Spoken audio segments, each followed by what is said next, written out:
Welcome to Leaders of the West, a podcast for innovators and changemakers.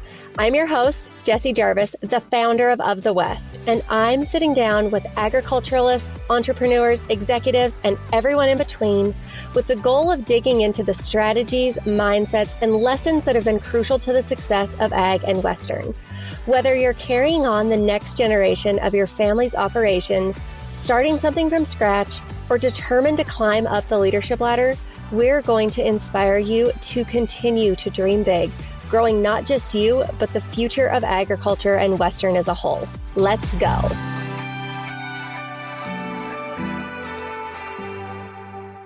I have something that I want to share with you guys that I don't talk about a whole lot, and that is of the West's newsletters. So our newsletters are unique in the sense that we round up news and jobs from specific industry sectors and put those all together in an email that we send out every other week. They're very specific and very segmented because we know that's what you guys want to see. We pride ourselves on sending really good emails, and these are definitely that. Trust me, they will liven up your inbox in the best way possible. I'm going to quickly break down all 4 of those. So every other Tuesday, we send out our marketing and communications newsletter. This is what keeps you up to date on all of the headlines across the world's marketing and communications realms, like what's going on with TikTok or LinkedIn or whatever it may be. Marketing wins specifically for agriculture, and then a few marketing and communications jobs that you can find on Of the West. Then every other Wednesday, we send out our livestock newsletter. It focuses on everything happening in the cattle and sheep industries and all of the best jobs in those sectors of the industry. The Tuesday that alternates our marketing newsletter, we send out Western Sports and Equine, which shares more about what's happening across Western sports, Western lifestyle, and equine news, as well as results from the rodeo arena, the show pen, and of course, jobs in those sectors that you can find on Of the West. And then finally, we have one that we call Changemakers. This one gets sent out on the first Friday of every month, and it contains top leadership tips, personal development tips, and what's happening in the world of business as it applies to ag and Western.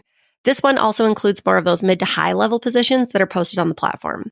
All of these are quick hits. We basically take the headlines of the best news, bring it all together, and then if you want to read more on that specific topic, you can click out to wherever that original article came from, because we know that those awesome industry news sites that we have, they want and they need your web traffic, and we want to send you there. So people's love of these newsletters runs deep. We usually get some kind of message about them on a weekly basis. You can sign up for any one of those or as many as you want with the link in our show notes. Trust me, you guys will not regret it. It is about to be the best thing that's ever happened to your inbox. Hello, everybody. Welcome to this week's episode of Leaders of the West. As always, I am beyond grateful to have you guys here. Today, you guys get to hear from my friend, Nicole Poyo. Nicole is an incredibly talented equine and Western photographer. She does anything from events, rodeos, ropings, to equine sale photos. And as somebody who has really gotten to know her over the last couple of years, just because we live fairly close to one another, she is just the best of the best as far as people are concerned. And you guys know that I love to just share good people with you, and Nicole is absolutely that. We talk a lot about her upbringing on the East Coast, how she came to the Western side of the U.S., and how she has built her career as an incredibly well-known equine and Western photographer. So without further ado, here is the one and the only Nicole Poyo Brennan. Nicole, I'm so excited to have you on today. You and I, we consider ourselves to be neighbors, if you will. We live a good 45 minutes from one another, but I think in rural America, that basically constitutes as being neighbors. Absolutely. In that time, we've grown to be such great friends, and I so value our friendship, because I really admire you both personally and professionally. But I'm excited to get to share you with the rest of the world, because in addition to being just an all-around badass, you are an incredibly gifted photographer known in the Western world and the equine industry. And I want to talk a little bit about just who you are and how you came to be. How did you get to where you are? Well, that's quite the story. And also, thank you for having me on today. I am an avid listener of your podcast and just love being able to listen to other creatives, entrepreneurs, and business leaders in the Western industry. It's super inspiring, and it's great to be able to hear their insights.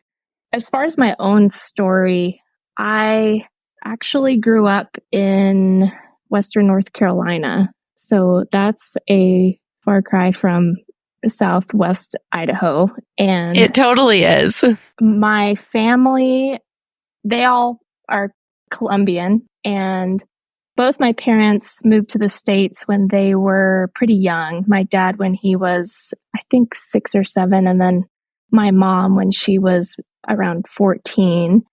And she always had an interest in horses. My grandmother would joke that that was the most expensive mistake that they ever did, was taking her to get riding lessons. And so she learned how to ride jumpers, and that's what I grew up doing, was riding hunter jumpers. And my mom still raises warm bloods in North Carolina. And that is, I think, I just am basically the grown-up version of the crazy horse girl that absolutely was obsessed with horses growing up. My mom also always had a camera, so photography was always in the background of my life. Like whenever she would actually pass me the camera, it was like, okay, don't cut people's feet off when you take their picture, or, little things like that. And in high school, I took a photography class, and it was just your typical high school film photography class. And that sparked something. I actually went to my first year of college was at North Carolina State, and I was a biology major at first. I thought I wanted to go the pre-vet route. And although I loved the sciences, there was something missing, that I really missed kind of that creative side. And I bounced around from majors, as most college students do. And finally, I came back home because NC State has, I think, like at that time, they had around 30,000 students. And I was so introverted, and I still consider myself an introvert, but man, I was not quite ready for that big of a shift in my life at that time. And so I ended up finding a small liberal arts college in Southwest Virginia, actually only about an hour and a half from where I grew up. And they were in Bristol. Bristol is half in Virginia, half in Tennessee. And they had a great photography program, and something kept nagging at me to try it. And I enrolled, and I absolutely loved it. It was super cool, but it was very traditional learning. We did film for 2 years before we were really allowed to learn and explore digital. And we did all the traditional, like the studio lighting and all the traditional parts of learning photography, which I found very valuable. We had like weekly critiques, which I'm super grateful for, because it really taught me as a creative how to have a thick skin and be open to people being critical of my work, but not taking it personally and using it to then improve myself. And then that college, we lived in Bristol. So any of you NASCAR fans out there, Bristol is a huge NASCAR. They have a big race there twice a year. And we would work for the Bristol Motor Speedway and learn how to not just shoot the action, but manage all aspects of things that the racetrack needed, like getting imagery for their sponsors, of the operations going on the whole weekend, like people in the parking lots and people enjoying themselves at an event, and then being able to go through a high volume of images. And that really has helped me when I then started shooting equine events. And especially like for example, I photographed the Pro-Am roping for the past 5 or 6 years, I think. And it's 4 or 5 days of shooting. And so I definitely pull from that workflow of learning how to shoot those NASCAR events in college to being able to manage my time. And we can dive into that deeper later. But the equine photography part, I didn't take it seriously. I lived on the East Coast. I was riding English horses.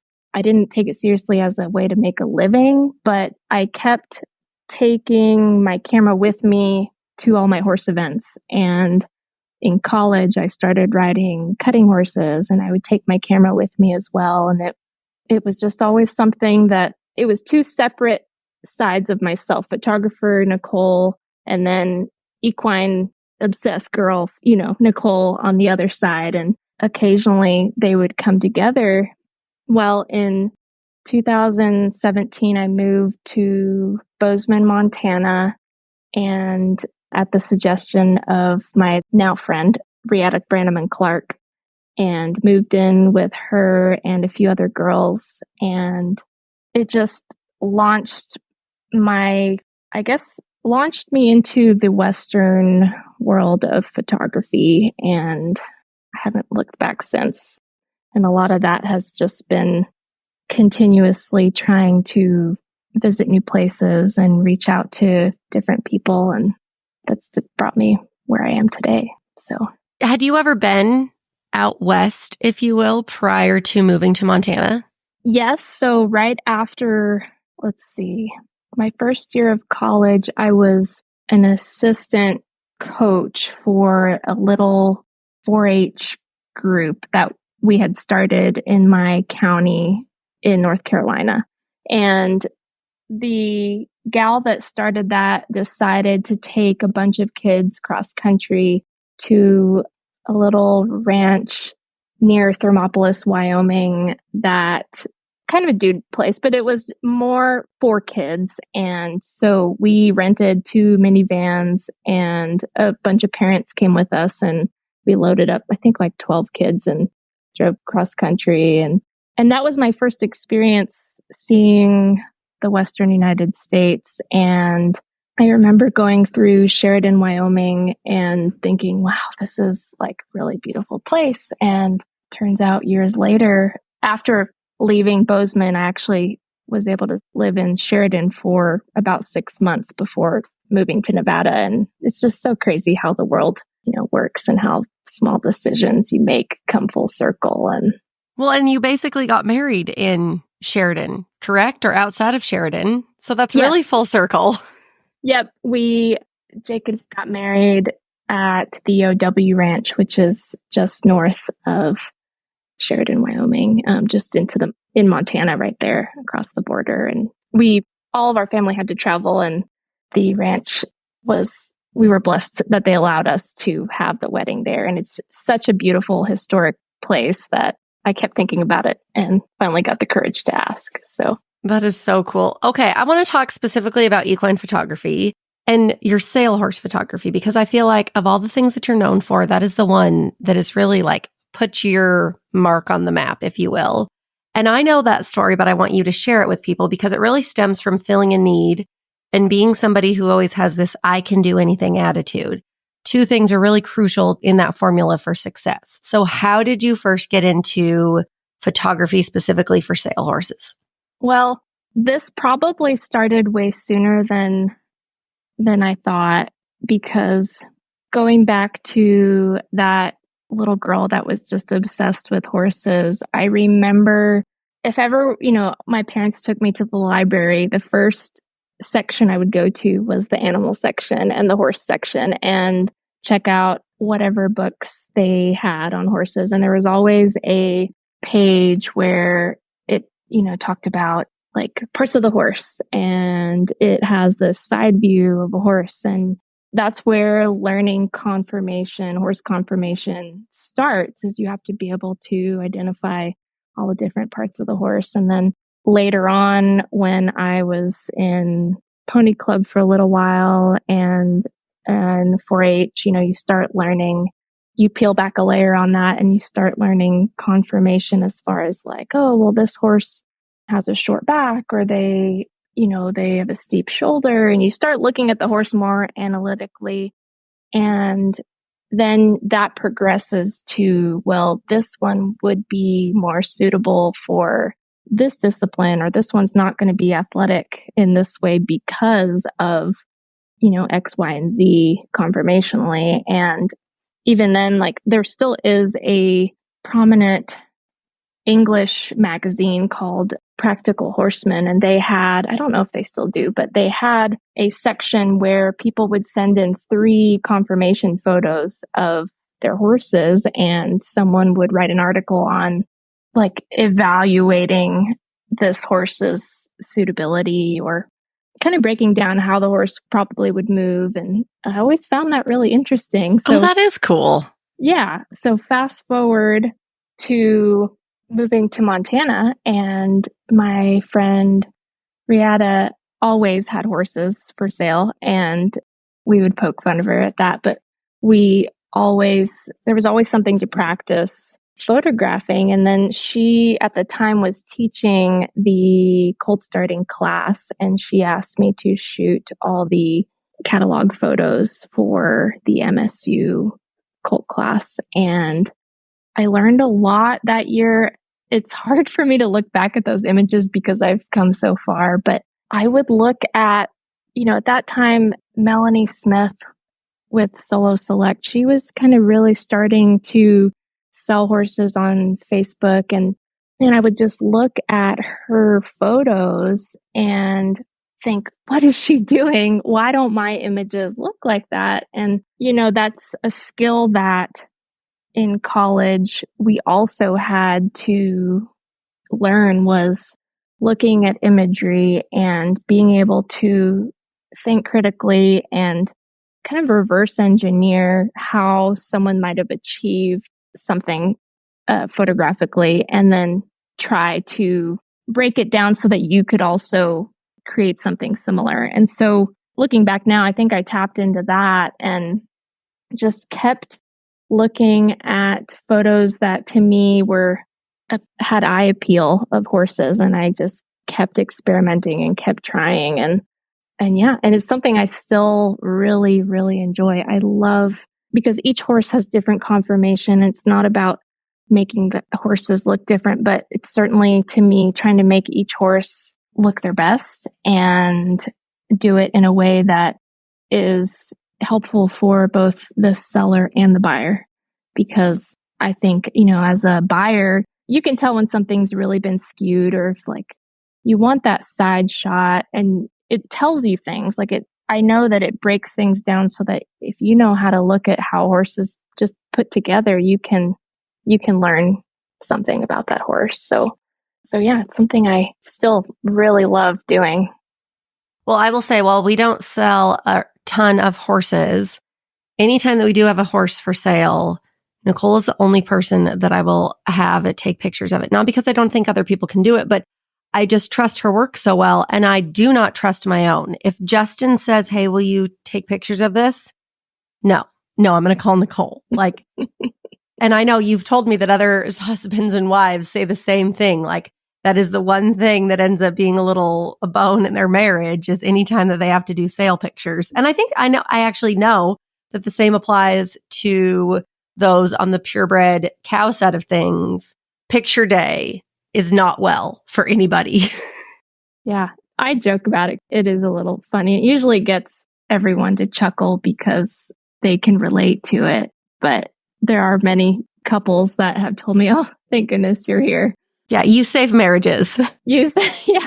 Saving one marriage at a time. But I don't have an assistant that travels with me all the time. And it is really challenging to essentially train each person, especially folks that maybe they haven't done too many sale photos in that style or know all the different poses, and having to find the words to explain to someone how to set up their horse or how to get the horse's expression and things like that. It's hard. And so I've gotten better at it. Sometimes I still struggle, but I like to think I'm improving a little bit. So.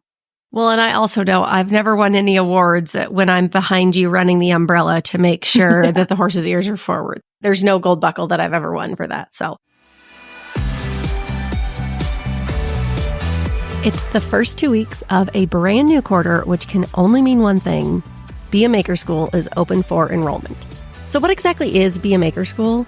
It's an online course platform specifically for Western trades. You can learn from home and at your own pace, and join a community of makers and entrepreneurs who can support you as you build skills and confidence in your newfound hobby or career.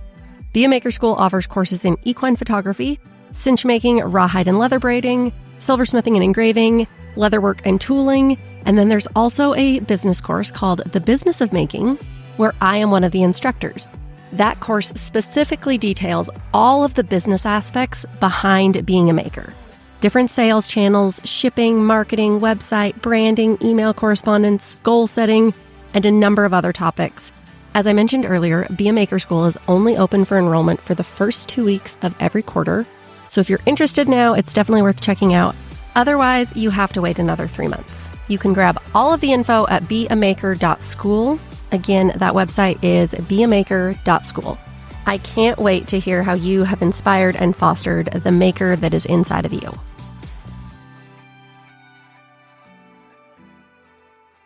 One thing that I'm always really, really impressed by you is because you're somebody who is always learning. And you tapped into that a little bit just in, taking those photography courses in college and how you were always learning, and then continuing to just be a student and studying, okay, what are other people doing and why are these images looking this way? And, how can I get mine to look a different way? And we've chatted in the past, and any time that you do something new, we have talked about it. You have taken photography workshops. You have added videography. And so you've really studied that. And then earlier this spring, you told me about a course that you were taking so that you could learn another skill that you were going to add to your skill set. Where did you get that continued drive to always be learning and doing more? I think I definitely have to give credit, probably firstly to my dad, who really encouraged just reading. And when we would go on a road trip, my brother and I had two options, and both of them involved picking a book for the road trip. And our treat was going to the bookstore and getting to pick out a new book. And of course, I probably went through every single horse young adult series ever.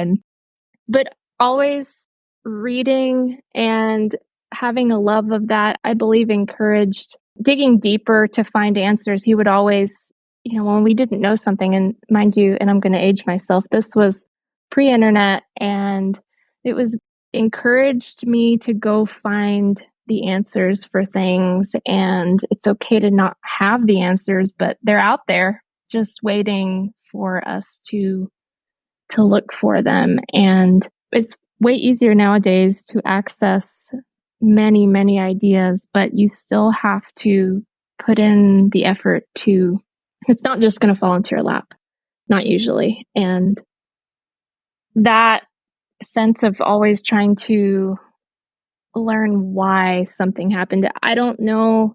Obviously, I'm a visual learner, but I also, when I could understand why something worked the way it did, it really helped me get a full view of it, so to speak. And so I think that's something that's translated to not just my photography, but my horseback riding. I used to compete some in different disciplines, but now I really just try and get better. And I would say that I'm kind of addicted to learning in the sense that I just want to be better than I was yesterday. And I want my photography to also be better than I was yesterday. And it's a little habit that, just, okay, that was good. And you also have to be able to, it's a not being satisfied and also taking the moment to enjoy the little wins. You have to balance both. You have to take a moment to acknowledge your progress and give yourself that pat on the back and soak it up in the moment. And then the next day be like, okay, there's more to learn out there. There's more feel to have, whether that's with my horse or my camera. There's some way today to push myself a little farther than I did the day before. And so I've really just tried to lean into that in so many aspects of my life. Oh, well, you do a really good job at that. I'm always impressed by you and try to take a page out of your book there. Something else that I want to dig into is time management. Photographers really have I feel like a very good focus on this because you guys are scheduling time for photo shoots. You're editing and delivering galleries. You're traveling to and from photo shoots. You're taking photos. And then you also have to schedule time for yourself and all the other things that you have going on. And we know that you can't be creative if you're bogged down with all that other stuff. So how do you manage to fit everything in? Well, it's funny you should ask this question because my immediate reaction was to laugh because I feel like time management is something that isn't a strong suit of mine. But in a way, maybe that's forced me to work on it where I don't feel like I'm always very good at it. So in order to have a business and make a living doing what I'm doing, I had to, there was a point where I was like, okay, this is for real. So I need to hold myself accountable with my time in order to not just get clients, but to have clients that come back and, stay happy and to be able to have time to do other things.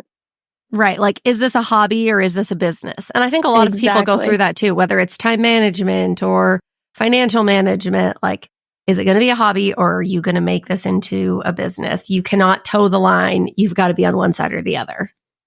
Absolutely. For me personally, I know that I work best in the mornings.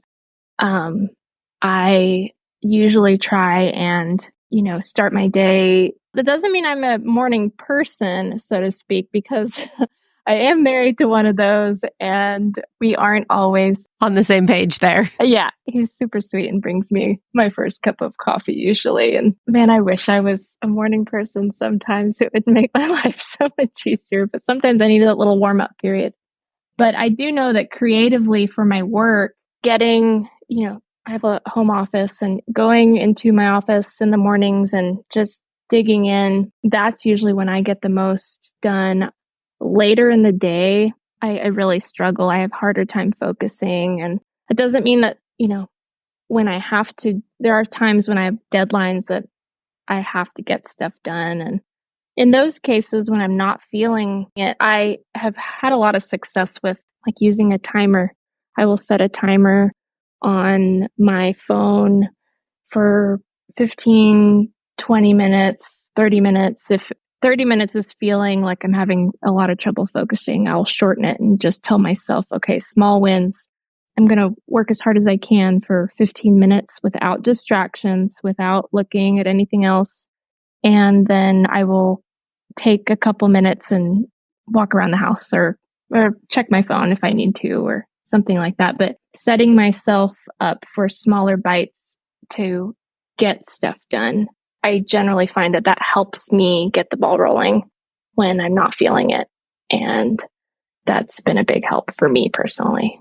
I will echo that. I am one, and I've noticed myself doing this lately. Like, let's say I open up my inbox and I have an email and I read the email. So I'm going to respond to it. And I maybe get a couple of sentences in and then I'm like, how am I going to respond to this next part? And it gets hard. I will notice that that's when I go flip to another window or I'll pick up my phone and I'm trying to distract myself from doing the thing. And I think that part of that is like, oh, you're an adult, you get to do what you want. But that's not actually how that works in real life if you want to be successful. So now that I'm really mindful that I do that when things get hard, I'm really focused on, nope, I'm not going to do that. I am not going to get up until I am done with this email, or I'm not going to get up until I've gotten this piece of copy written, or, whatever the hard thing is that I have reached. And I'm not saying I'm a quitter by any means, but it's really easy to, when you get to those spots that you're like, oh, I don't want to do this anymore, to go make an excuse. Like, oh, well, I'm going to go change the laundry. That's still productive. No, you got to sit there and you've got to do the thing to get over it. And that's actually what's going to help you win the day. Absolutely. Okay. So let's flip the script here a little bit because we talked about all of the courses that you have taken to get where you are, but let's talk about a course that you have with our friend Nevada Watt and Be a Maker School. You have one specifically regarding photography. Can you talk about that course a little bit? Who it's for, what it's about, how it works? Give us all the details. Absolutely. So Nevada approached me, I think 2 years ago now, and mentioned this probably 3 years ago, actually, and planted the seed. And I was like, man, I'm the student. I'm not the teacher. And it's something that I thought about for a long time. And if you know me, I definitely have to chew on ideas for a little while before I think about it, I pray about it. And if it feels like it aligns with what my goals are, then I come back to it and make a decision. But, she kept mentioning it and I dove in, and man, this is my first course. It definitely taught me so much, having to think about, well, first of all, it's called Equine Photography Foundations. So it is a foundational course, and having to come back to foundational concepts that I don't really think about anymore, that was tricky. And there was a lot of times where in my creating my course, that I would go back and just, rip up pages of stuff that I had planned out, because I was like, well, that's putting the cart before the horse. Like, people need to know how to do this before they do that. And the course is aimed at aspiring equine photographers, anyone that wants to get better at photographing their horses and get better at using their camera. So I dive into a lot of foundational concepts related to even operating your camera. And I think that this is something that a lot of people gloss over, like they'll learn just enough to get by, but then they don't dive deeper into it because it's dry. It's kind of boring stuff. But ultimately, all makers and creators and anyone that does anything, the better you know your tools, the better you're going to become at using them. And one of my mentors, Matt Cohen, he definitely forced me to level up, because he made me go back to foundational concepts that I really hadn't thought about. I'd kind of gotten in my own way as far as the habits that I was using to shoot with and think about my shoots and think about just photography in general. And he is phenomenal at forcing me to think outside the box. And really, I think those are the type of teachers that I'm really drawn to, because I know that some of my equine mentors also are just very big outside of the box thinkers. And I think that's such a skill that can benefit anyone in whatever it is they're doing, is being able to pause and just think abstract, problem solve, and think so outside the box. And that's how really where creativity comes from. And I know you and I have chatted about this before, is, creative. I think everyone's creative, because I define creativity as really problem solving.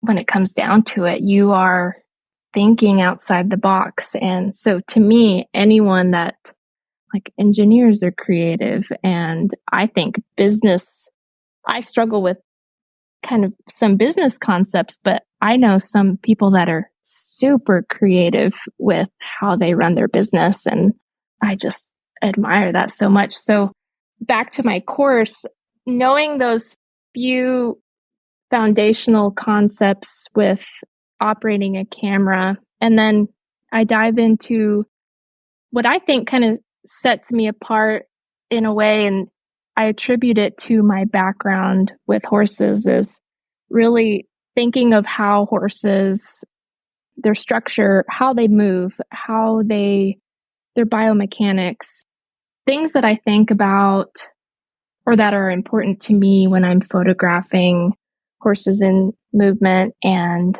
concepts that honestly I think about, like, oh, well, if I was being photographed, would I want this picture of me, or does it make me look like, just some backyard somebody that doesn't know how to ride at all? And so I dive into some horse concepts that are really, I think, what have helped me become successful in equine photography. Well, that is an awesome course. And then enrollment opens quarterly on those. So Yes. Somebody's going to have to fact check this for me, but I believe it's the beginning of July, beginning of October, beginning of January, beginning of April. Is that correct? I believe so. Okay. Nevada, if you're listening to us, if we were wrong, we can amend that. Okay, let's get to the rapid fire round. Gosh, this has been such a great episode. Okay, what's the best piece of business or personal advice that you've ever been given? So this one has a little bit of a story, and I always think of this when someone asks me this. But so in college, I worked at a coffee shop, and we were by an interstate, so we would get lots of people traveling. And there was a big time photo editor that came through, and somehow I discovered this just from the coffee shop small talk that happens when you're in those situations. And I asked, because at that time I was in school, and I asked this guy, what's the biggest piece of advice you could give me?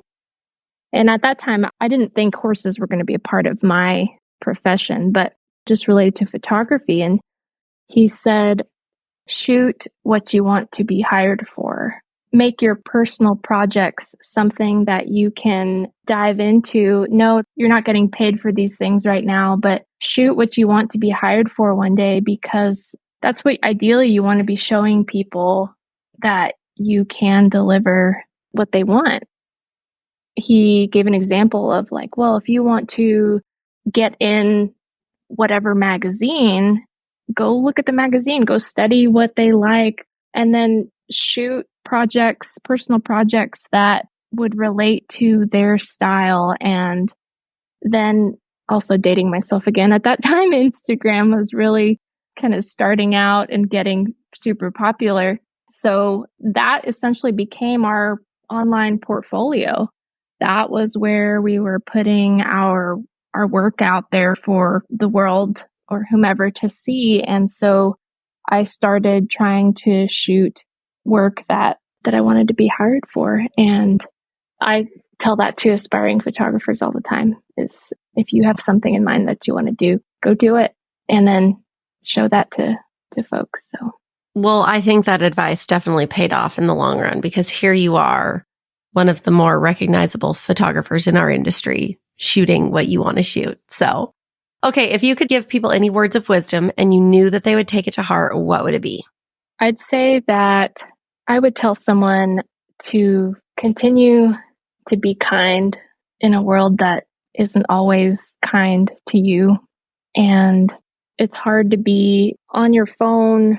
The internet is sometimes a very mean place, and most people, when you get to know them, aren't that way.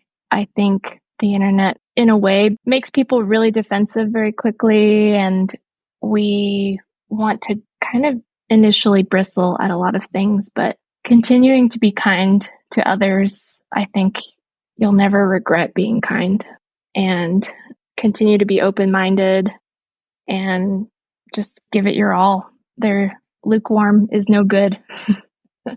Be all in. If you could go to dinner with anybody, dead or alive, who would you pick? So I would say my great-grandfather. I never got to meet him. He died a year before I was born, but his name was Antonio Fuentes. He started a radio station and record company in Colombia they just hit, I think, their 90th year. I never got to meet him, and he really was the entrepreneur. Hearing the family describe him, he was extremely creative person. And I actually have two of his old cameras that are one's a Rolleiflex medium format camera, and the other one is even older, and I've never even tried using it. I've used the Rolleiflex, but he was super creative. He was musically talented, but he also had, creatives aren't always great at business, so to speak, and he had both. And man, I wish now, as I'm going through my journey, that I could pick his brain about just making a business out of something that he was so passionate about, and the vision that he had for, taking risks on new opportunities. And just, there were so many things I would ask him. So that's my person. That would have been such a different world back then too. 90 years ago in Colombia. I can't even imagine. Okay. What is a quote that you lead your life by? I love quotes. And mostly some people that have been, if you've been following me for a while, like I'll put quotes on with my pictures, but normally it's all related to something that resonated with myself. But I have one on my desk, and it's by Dr. Maya Angelou. It's, "You may encounter many defeats, but you must not be defeated.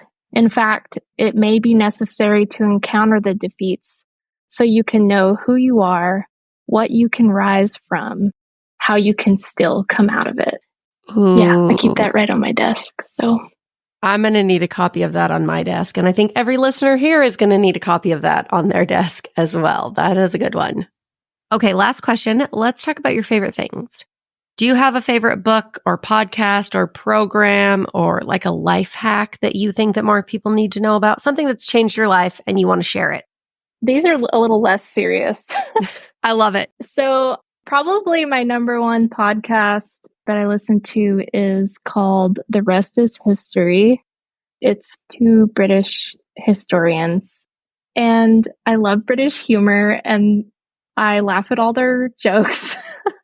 But I also have always loved history. And so they deep dive into some awesome subjects. And I am on the road a lot. So I will stockpile. They'll come out normally with like a series at a time, and they'll have sometimes they'll have that one subject be multiple episodes, and I'll just save a bunch of those for my road trips. And because I have those business podcasts that I listen to, but sometimes I have to be in the right mindset to that learning frame of mind, or sometimes I just want something that I don't have to use too much brain heavy. Power. Yeah. Yeah, more like pop culture-y or history, like something, yes. I don't want to say numbing, but like you can think, but you don't actually have to think. Mm-hmm. Yep. So that's a good one. And as far as something that has changed my life, this one's also kind of silly, but finally getting fast internet out in the middle of nowhere. I got Starlink. I was going to say, are you on the Starlink train? I am. It changed my life. And I think you might remember this, but when I first moved here, I would drive to the Boise airport and sit right outside of where people were coming out of the terminals through security. And they had amazing Wi-Fi. And this was kind of when COVID hit, and my husband would just laugh at me because if we had errands to run, he would drop me off and he's like, "You're going to get kicked out. Like, this is suspicious activity." I'm like, "No, it's not. I'm just waiting for someone that doesn't show up and uploading all of my work at the same time." Yeah, because as a photographer, you have to have a good amount of internet to upload all of your photos. And yeah, I remember you would tell me that you would go sit at the Boise airport and use their free Wi-Fi to go upload your photos. Yeah. And it would save me. The airport's about an hour and a half from my house. And so it still would save me so much time. And that's what I would tell people is like, oh, it's way worth it to drive there and back. And plus you get good coffee and sushi. Those are the other things that we've bonded over. Oh, yeah. But even sitting at coffee shops, their internet's normally not super fast. And so you'd spend all day somewhere, and being able to have internet here at the house has just been a game changer. So that's helped tremendously. Okay, well, if you guys were thinking about Starlink, if you have considered it, because you live in rural America, Nicole, she's now their number one saleswoman. Oh, yeah. She will live and die by it. Well, Nicole, thank you so much for sitting here, hanging out with us today, sharing you with everybody. It has been a great day for me. I really do. I so love and appreciate you. And I'm so thankful that we are friends. And anytime I get to spend with you, I've spent my last 2 birthdays with you. Like, there's nobody else that I'd rather spend my days with. So they've all been for photography projects, ironically enough. One year we had to do some family photos, and then this year we had to do some other photos. And for whatever reason, it always just seems to be May 21st. Nicole and I are going to be taking photos. 2 in a row. So. It is. Well, thank you for having me. Of course. Amazing. Thank you guys for listening. And as always, we'll be back here next week. If you loved this episode, do us a favor and share it with someone else who might find just as much value in it as you did. We're on a mission to continue to grow and strengthen the future of agriculture and Western industries, and you spreading the word helps us make more of a positive impact. It also makes a big difference when you take a minute to go rate and review the show. We can't thank you enough for listening, for sharing, and for loving Ag and Western as much as we do. We'll see you back here for our next episode.